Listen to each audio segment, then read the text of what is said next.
we'll get going. So welcome everybody to our webinar on volunteer engagement. My name's Jill Kelly and I'm the GTA project manager here at Park People, and I'll be your moderator today for today's webinar.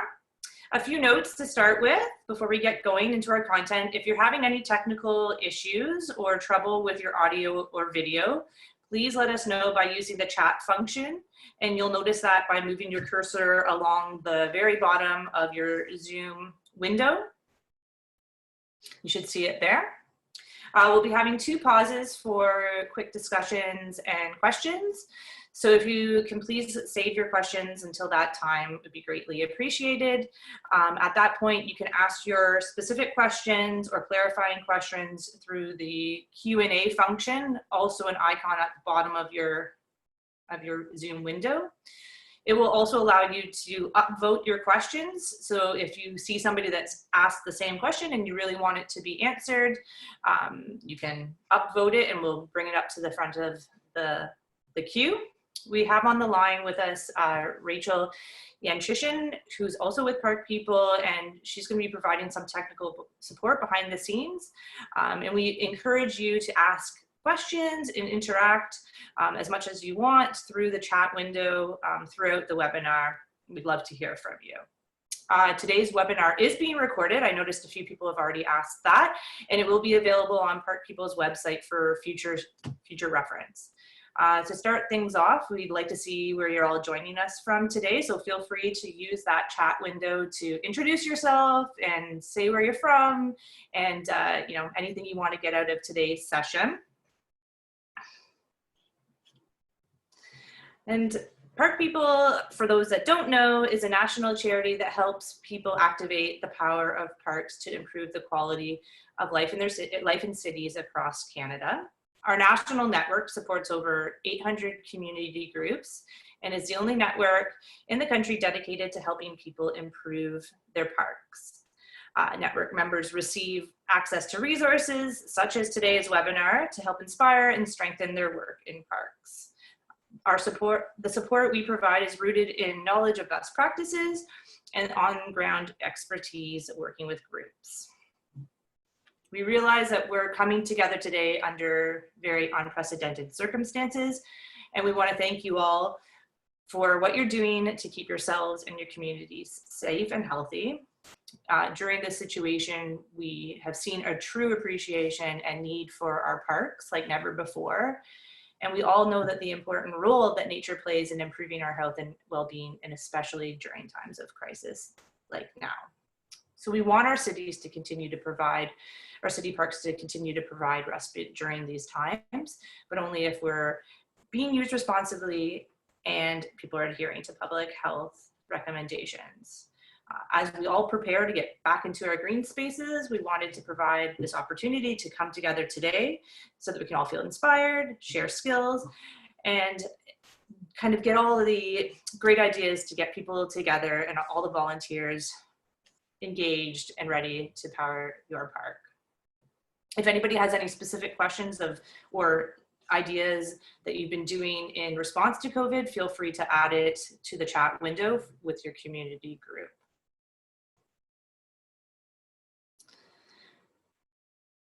It's awesome. I love the chat going. I'd love to now introduce you to my fellow colleagues and today's panelists, Brianna Aspinall and Minaz Asani-Kanji. Brianna oversees Park People's Community Park Network, supporting new and existing groups across the city of Toronto. Brianna has extensive experience in recruiting and training and supporting volunteer teams. She's previously worked as a volunteer coordinator at Evergreen, and through her experience with Carbon Conversations TO, which is a volunteer group focused on climate action. Welcome, Brianna. And Minaz. Minaz manages Parks People Sparking Change program. She supports groups in underserved communities across Toronto and helps them take on more park programming. She will share some of her personal volunteer experiences coordinating community groups in her neighborhood. Now over to you, Brianna. Thank you, Jill. And hello, everyone. I'm very happy to be here with you today on the internet world. to share a little bit of best practices on volunteer engagement.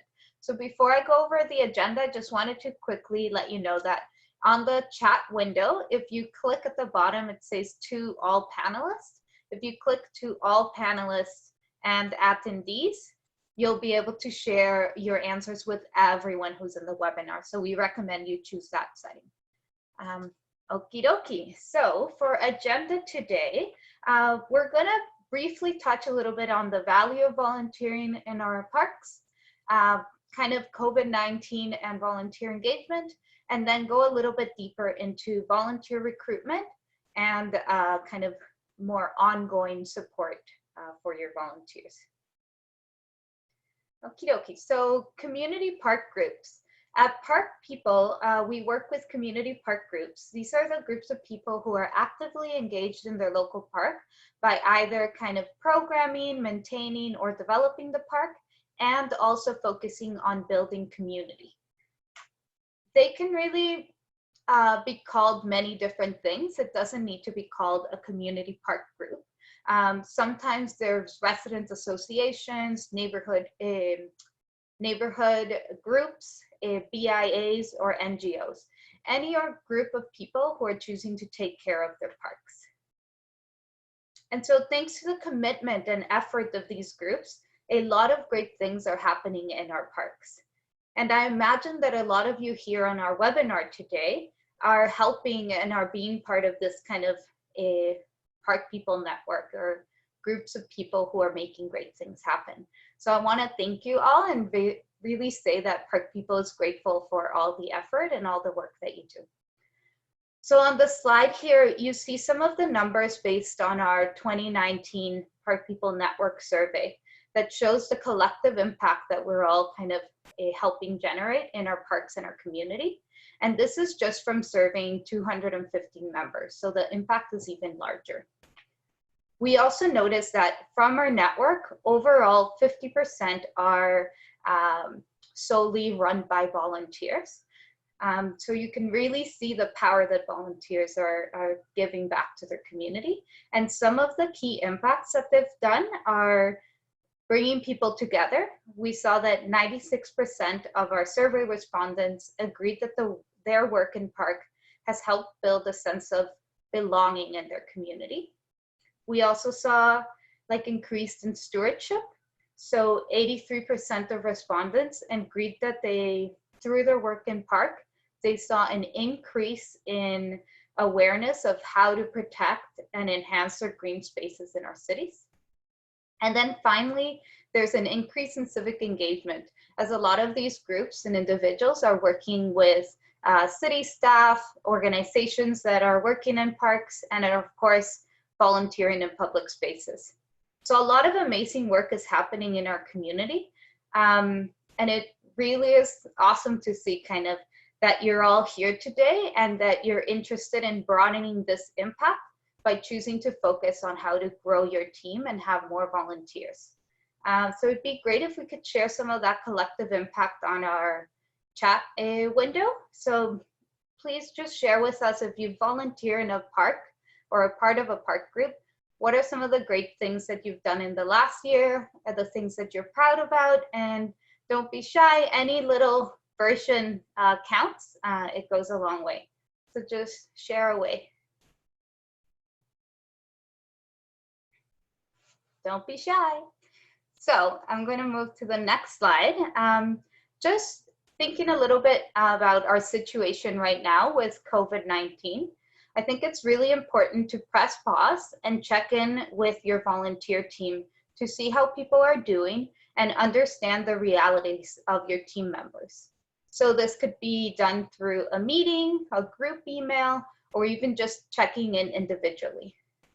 This will then allow you to support each other and realize what your group has capacity for in this current situation. This is what I did with my volunteer team, and it helped us choose what to pause, postpone, and start. And there really isn't anything wrong with choosing to pause your work right now. It really depends on the context of each person. So if your group is able to continue working today, working, today's webinar can hopefully get you started in thinking of some of the foundational work that your group could do. So thinking about all those pieces that are not necessarily connected to hosting an event or an activity, but are more on like things like figuring out how to work together, figuring out what your recruitment and engagement plan might be, or how to develop a clean volunteer descriptions. For some of us, this might feel like a little bit of the less exciting work. However, when you invest time in that, it will kind of help you have a better set up team. So for example, by better understanding how to communicate with your team, you might be able to delegate more work, get more done, and avoid burnout. Or by better defining the different volunteer roles, you'll be better set up for succession planning. So why is volunteer engagement and recruitment so important for our park work?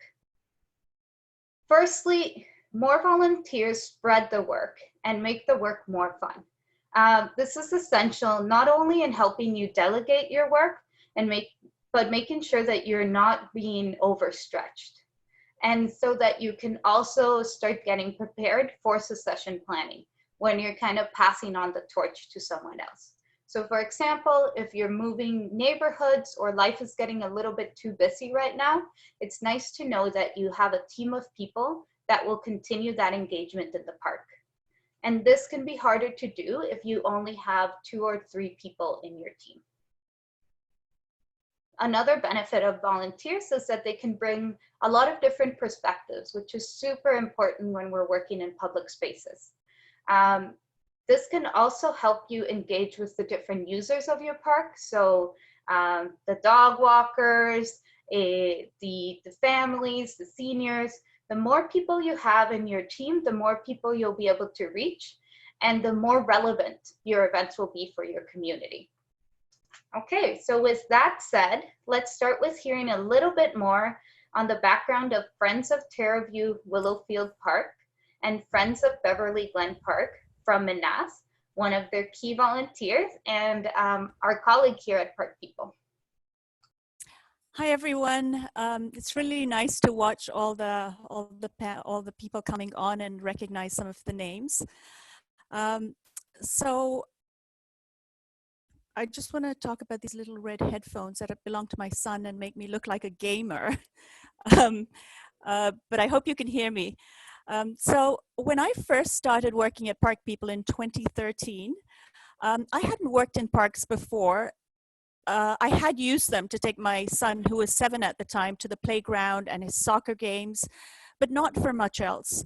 And those were early days for Park People, and we learned that there weren't many community park groups in the inner suburbs in Toronto. And so that's where I lived, and so I thought I would start a group in my neighborhood.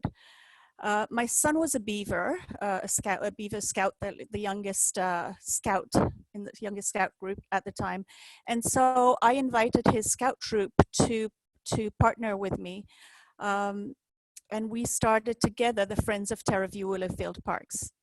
7 years later, the scout troop is still very involved, and we would have this past weekend held our 7th annual park cleanup. And if life goes back to normal in the fall, we will hold our 5th annual pumpkin parade on November 1st. We hosted the same events each year and haven't had to grow the group. So it's just the 2 events that we host. The Scouts have been great partners, and we've been able to host these events every year with their help. The events are simple, don't cost a lot, and need little coordination. The advantage of having fewer, simpler programs is that you don't need a whole lot of volunteers. You prevent burnout of volunteers. Just about anyone can jump in and coordinate these events, and they are sustainable over the long term, which is really important. I want to talk about the second group that I coordinate, and this is the Friends of Beverly Glen Park. So Beverly Glen Junior Public School is a 10-minute drive or a 30-minute bus ride from our home, and is where my son went to French immersion school.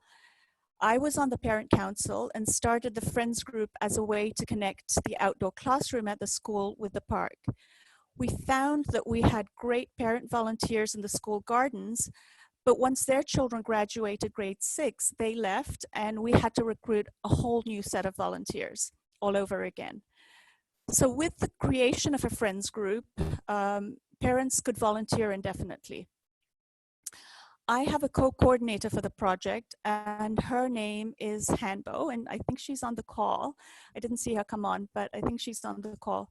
And we work really well together.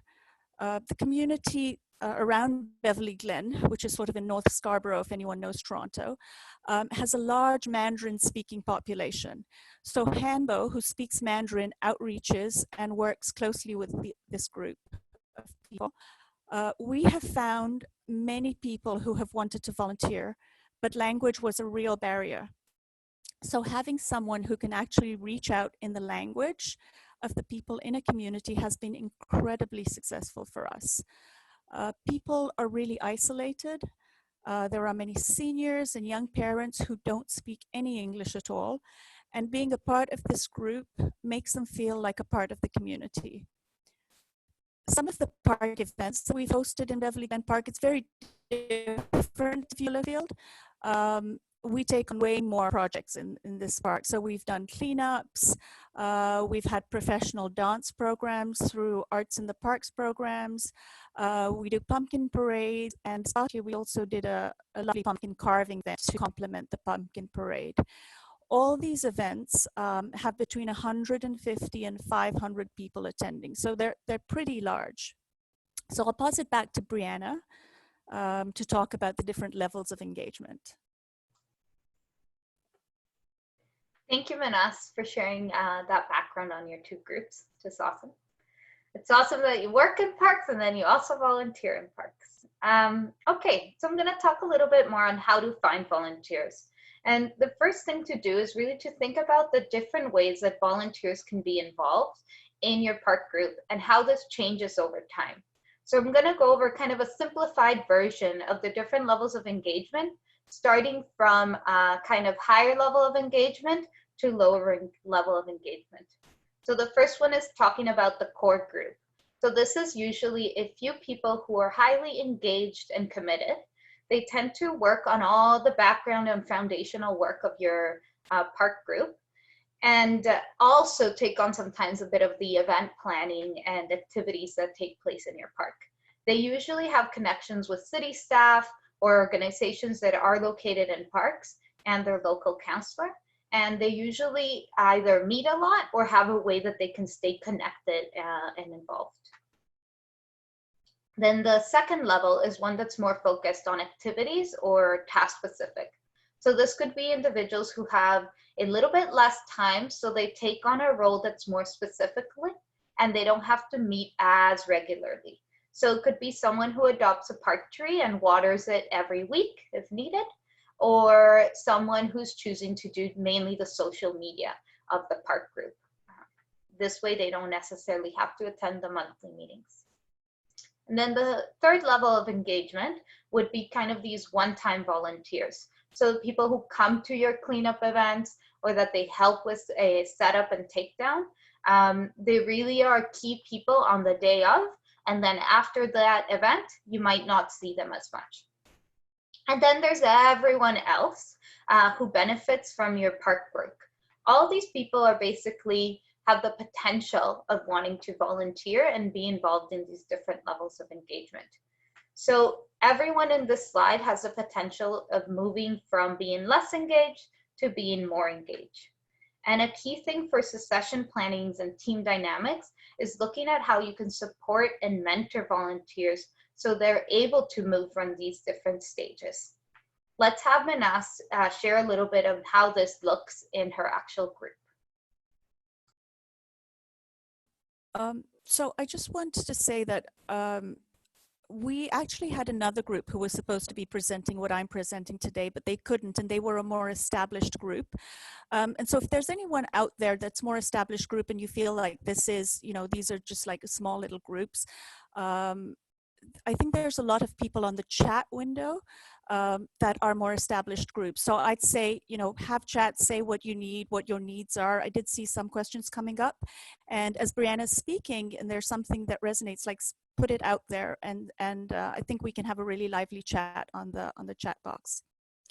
So I'm going to talk about the levels of engagement with the two groups that I work with. With the Friends of Terraview Willowfield, the core group, that green circle that Brianna mentioned, was me initially, and now it's my husband, because I work a lot with the other group. He's had to jump in.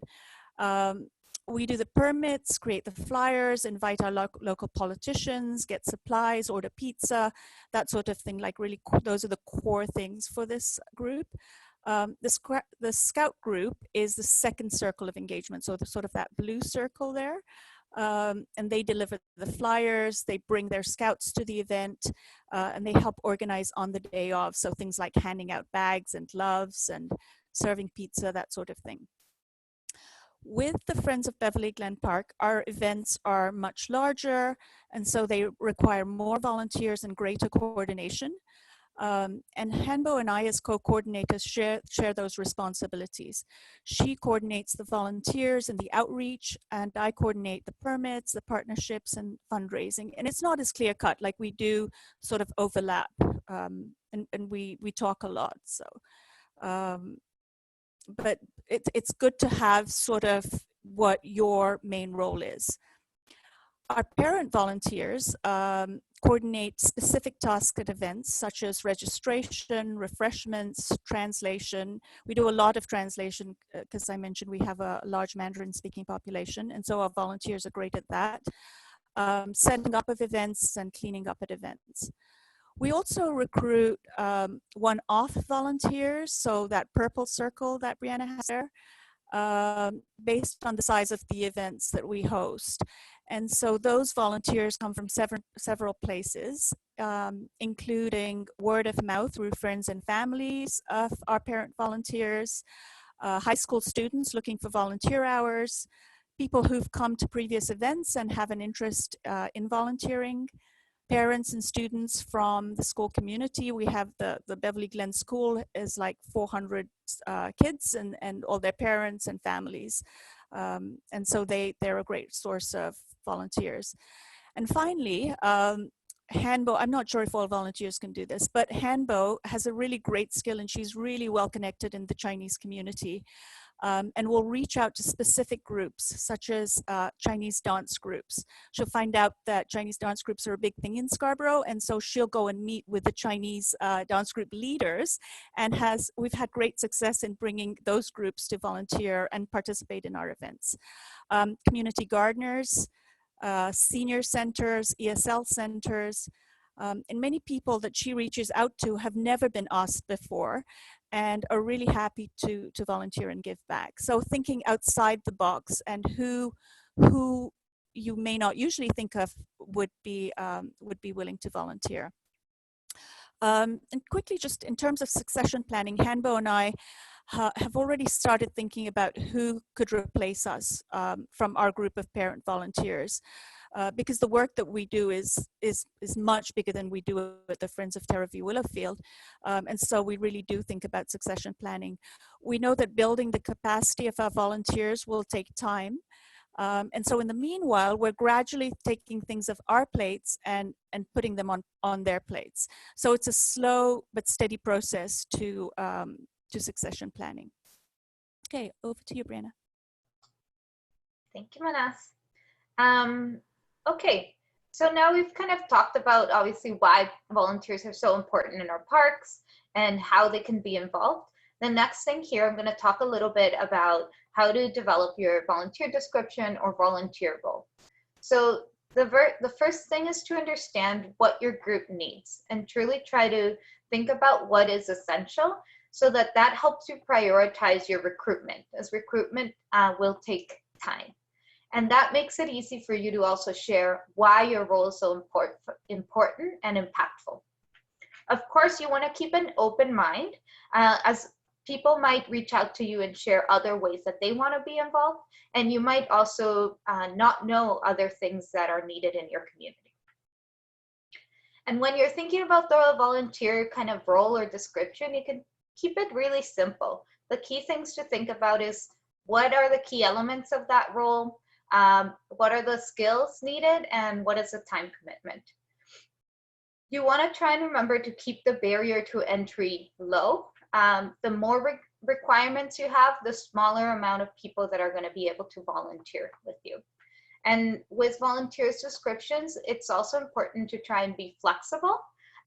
So people might not need to have a certain skill, but have the willingness to learn and lead kind of their development in that skill. And finally, you also want to be transparent so that people know what they're getting into and how much time that might take. For more details on this process, on how kind of volunteers can recruit other volunteers, you can check our resource on the Park People resource page on our website, and Jill will also be sharing this on the chat window. Okay, so I'm gonna go through some quick ideas of how you can actually get the word out about this volunteer role that you're looking for. Some things could be hosting small events or community meetings. These are great ways to get people to learn about your work, and ideally to get to talk with you and connect with you personally, as this is a great way to kind of recruit and connect with people. At these events, you always want to have a sign-up sheet where you're collecting people's email address or phone number as a way for you to stay connected with them and keep them in a loop of any of your kind of updates or needs. You also want to do this online. I always call it like you're keeping the door open so that people know who you are and how to connect with you.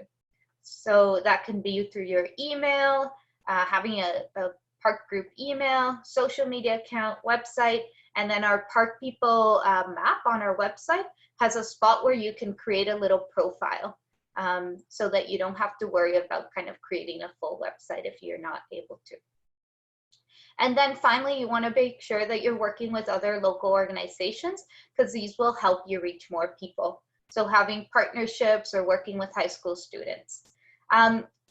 It'd be great to kind of see on the chat window if you've done other things or you have specific tips that you want to share on how you've found more volunteers, please share away.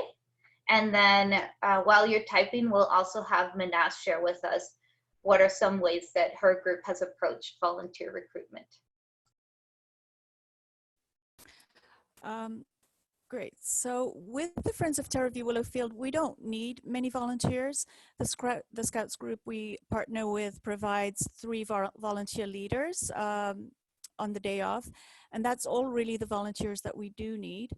We haven't had to recruit more volunteers, but we have thought about it. We have thought about growing the group, and if we did go that route, here are some of the things that we might do to recruit volunteers.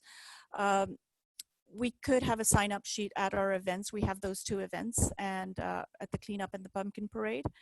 And those actually would be great because those are people that actually live in the neighborhood and would have a vested interest in volunteering in the park. Through the parent councils at the local public and Catholic schools, which are in the vicinity of the parks.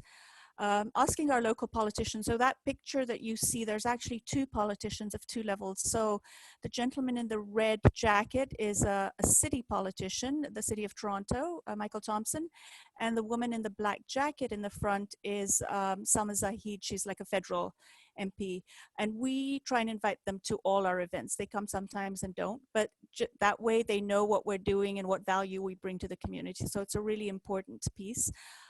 So we could send it to them and ask them to distribute it through their to their channels and newsletters.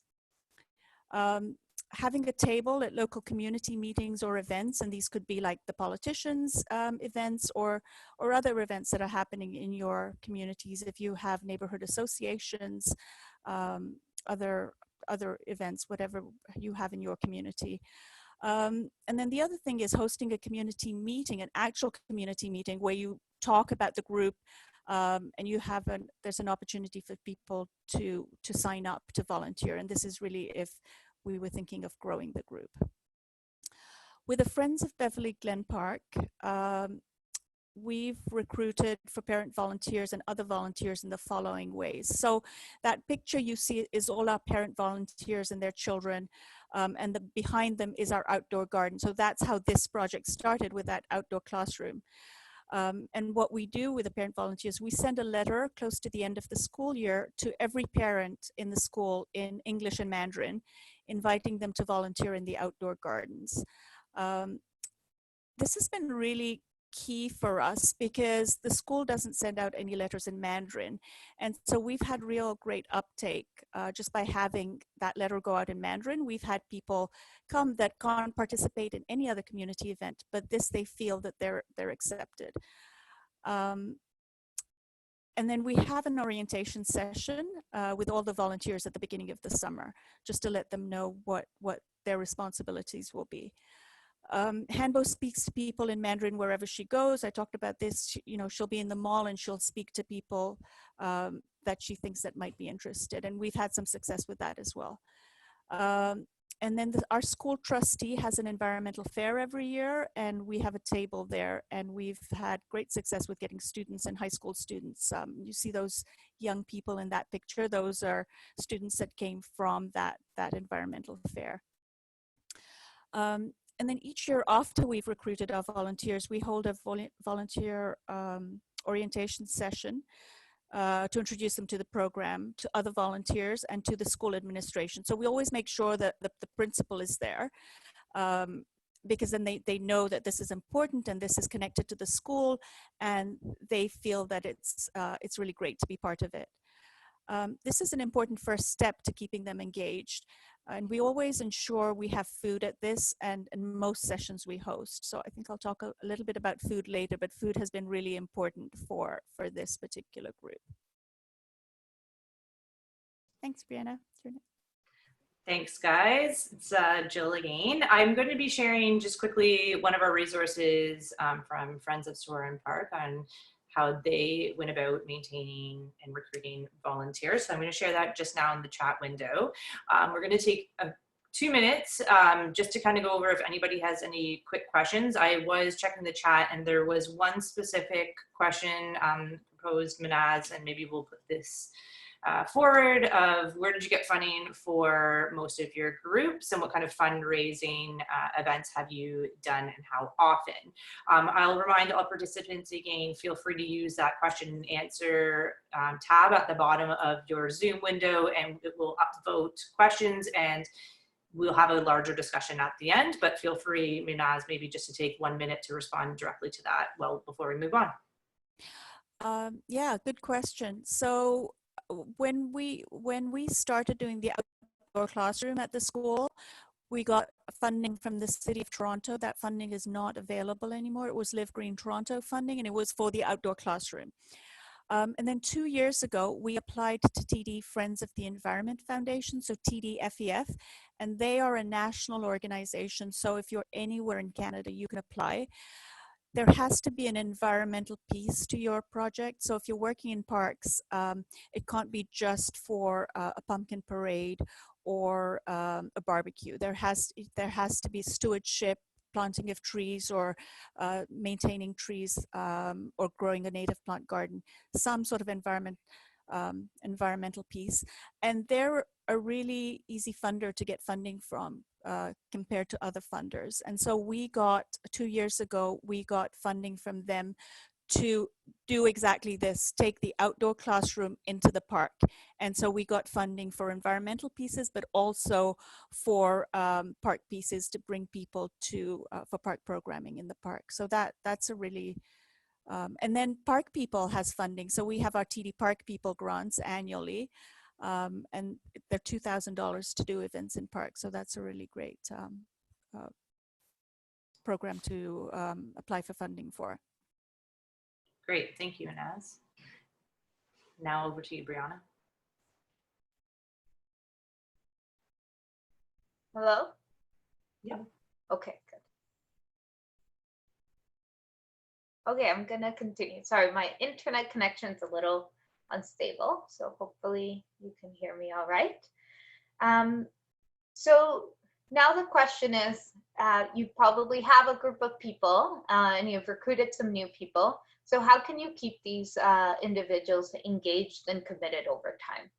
So we'll answer that question by just taking a moment and reflecting on your own personal experience.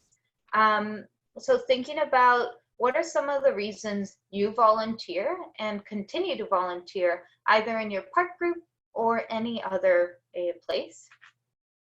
You can use this to just share it on the chat window, or you can even just keep it to yourself, but really think on why is it that you continue to volunteer in these places. And so the idea is if you end up populating the chat window, that you'll see that people volunteer for a lot of different reasons, a lot of similar ones, but really volunteering is personal. So you want to make sure that whoever's volunteering is doing it and filling kind of that need or what they're looking for in the volunteer opportunity. And I'll share with you some kind of high level tips of some of the things that you can do and how you can approach engagement so that your volunteers are kind of feeling fulfilled. So the first one is a big reason that people volunteer is because they care and they want to make a difference in their community. So make sure that you're sharing with people how their impact is connected, like how their effort is connected to the bigger impact of your group.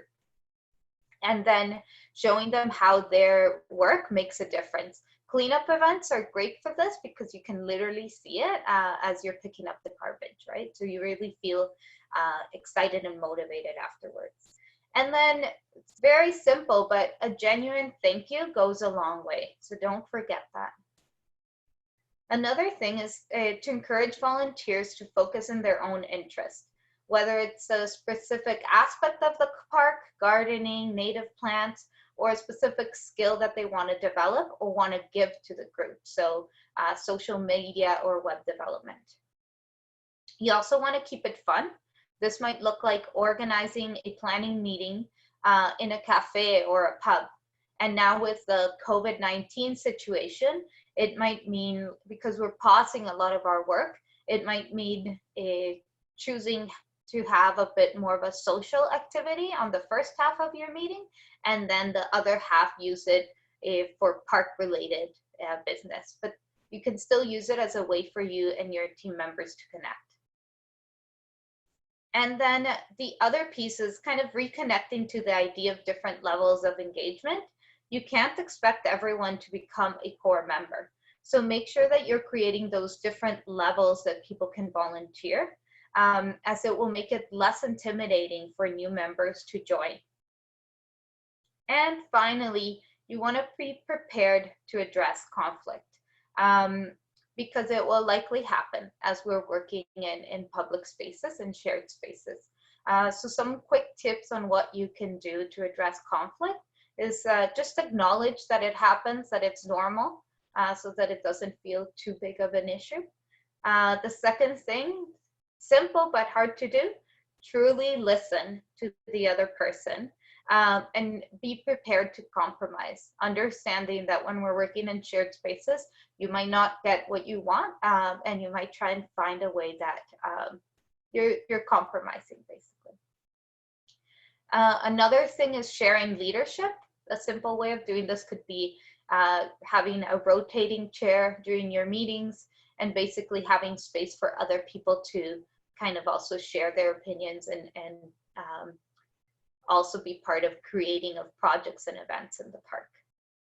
And then finally, if things really escalate because of problems a little bit beyond your group, just take to maybe see the counselor or park supervisor or can support with this. So I'm thinking about when it's related to dog, a kind of a conflict or disagreement, your group alone might not be able to solve this. So you might want to involve other city officials.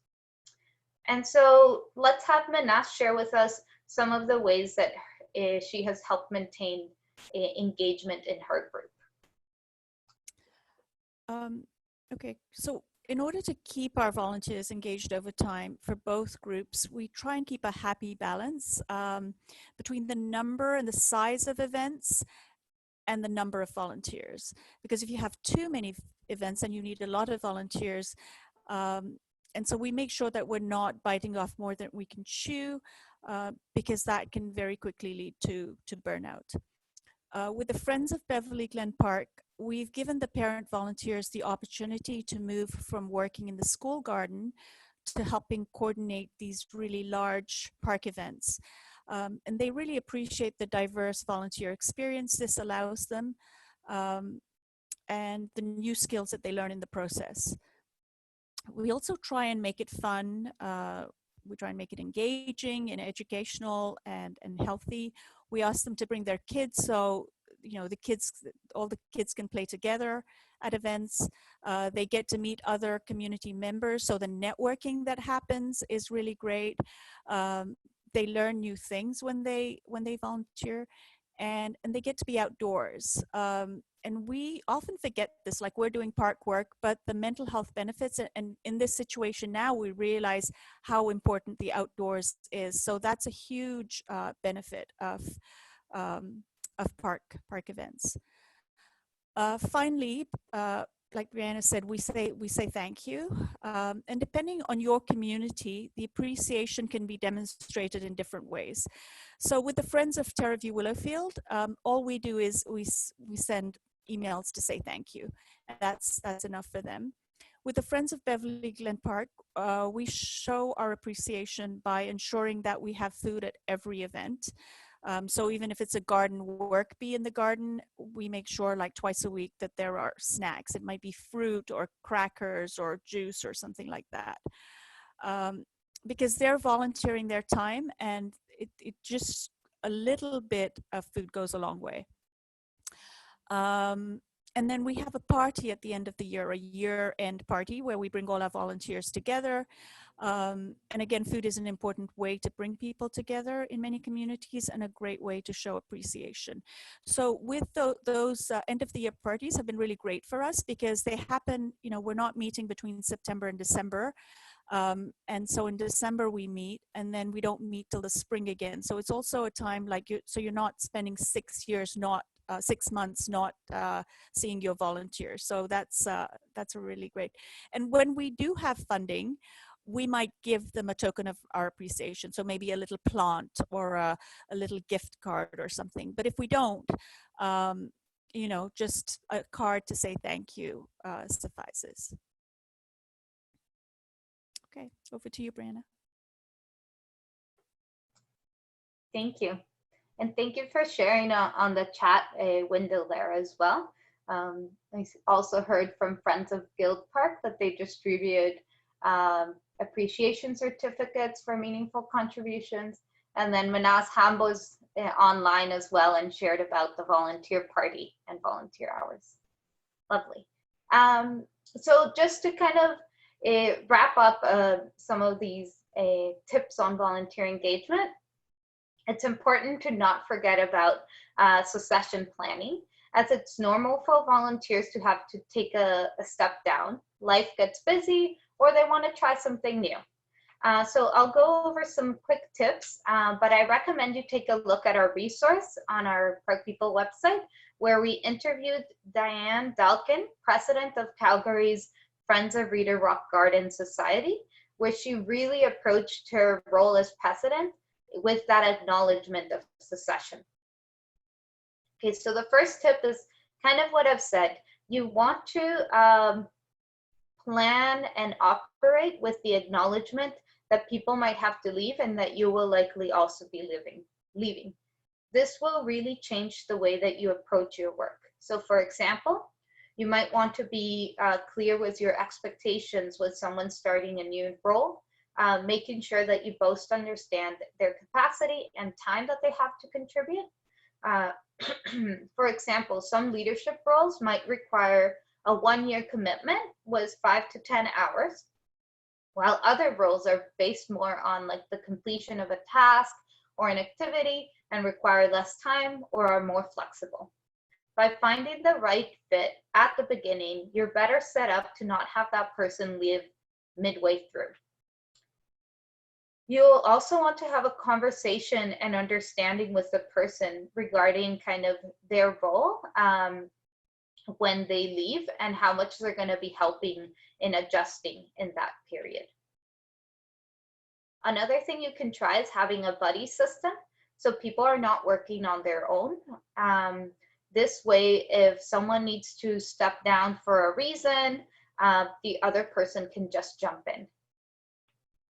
And finally, it's really important to document your work.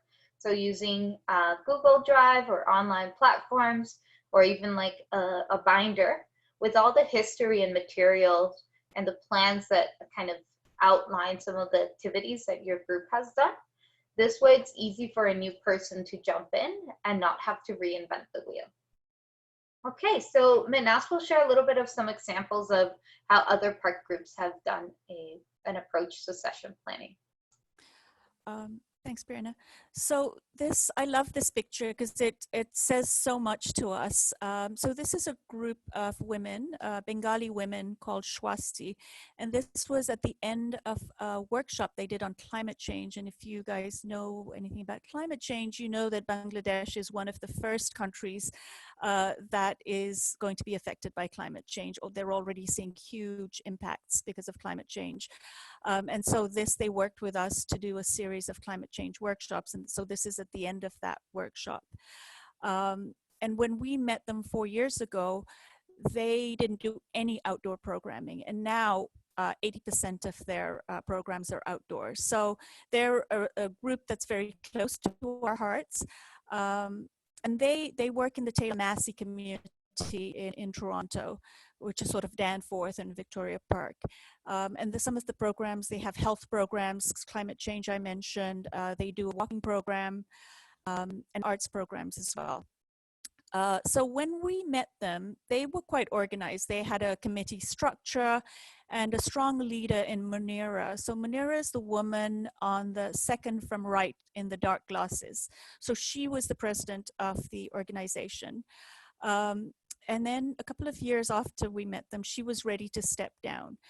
And although they hadn't named it, they had succession planning built into the way they worked.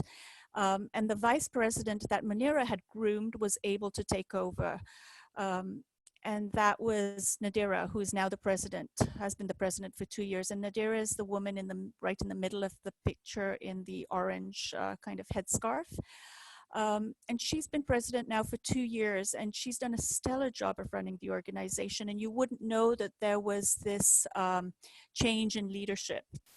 Even though they were doing something new in park programming, it still runs perfectly. So through their committee structure, she's building up the other women in the organization. And so I showed that picture because there's other women in the organization and they all have different roles. And now there's a vice president. And so Nadira is grooming her. So when she leaves, she will have a replacement. So it's really critical to have succession planning in your organization. And Brianna talked about it because that just means the longevity of your organization. Thanks.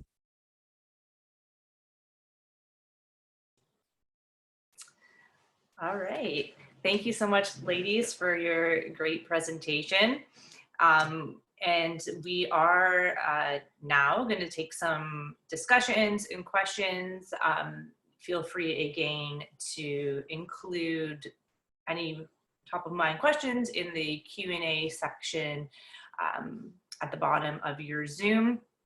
I will be sharing in the chat window, and I'm hoping everybody's getting the links, both a link to our resources as well as our newsletter signups and a few other pieces. The resources in particular will give you, there's a whole bunch of documents in there related to organizational planning, governance, events and activities, all the way to some of our research that we've been doing. So by all means, please check them out when you have the time.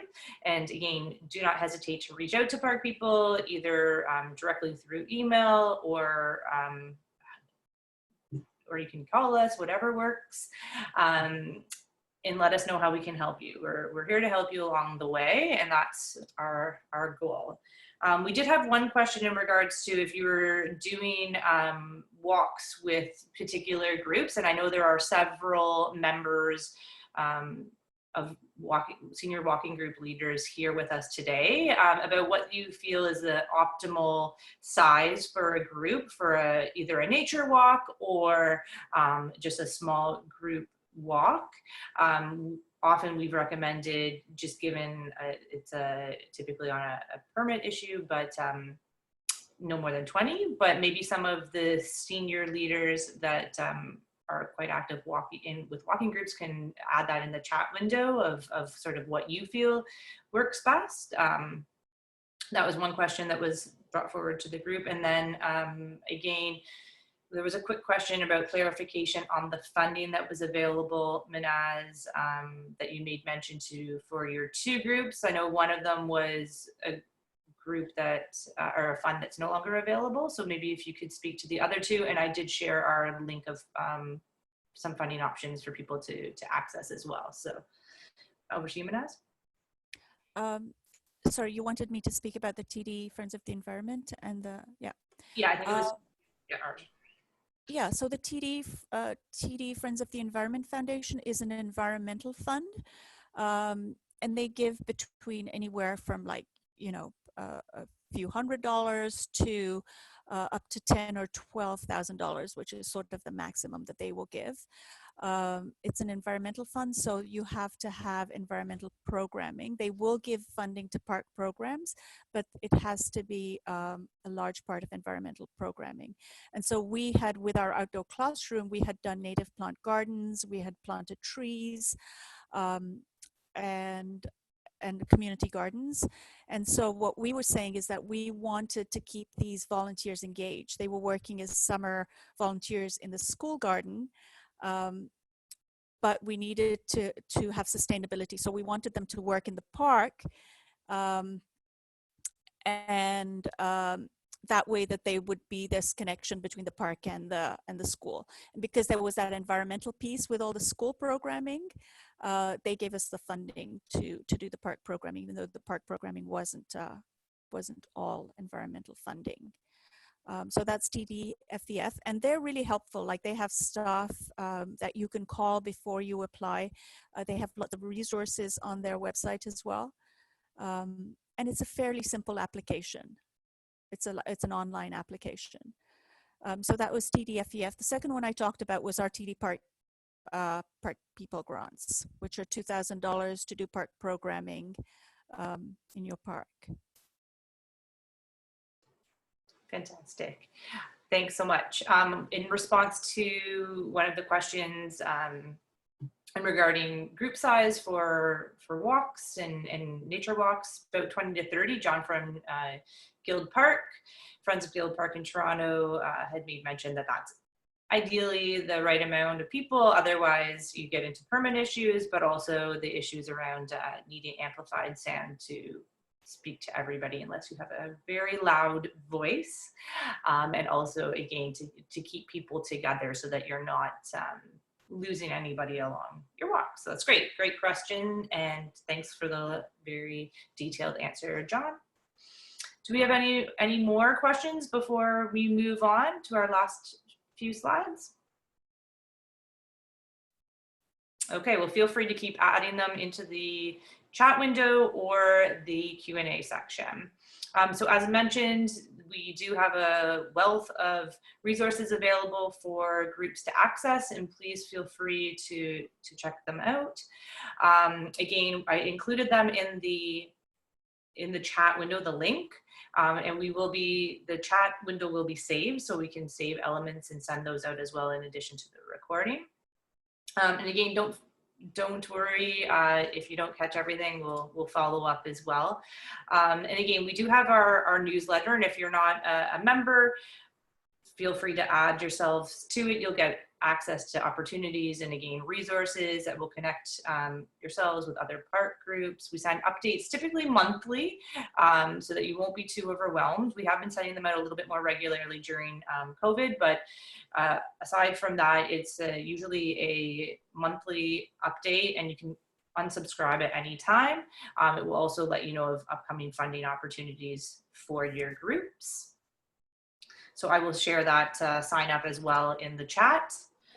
And wanted to just do a plug on one of our upcoming webinars. So we're going to be doing a specific webinar next week on park programming during COVID and the days of physical distancing that may be in our future for the next little while. So please feel free to check that out. That'll be co-hosted by our other colleague Kelsey.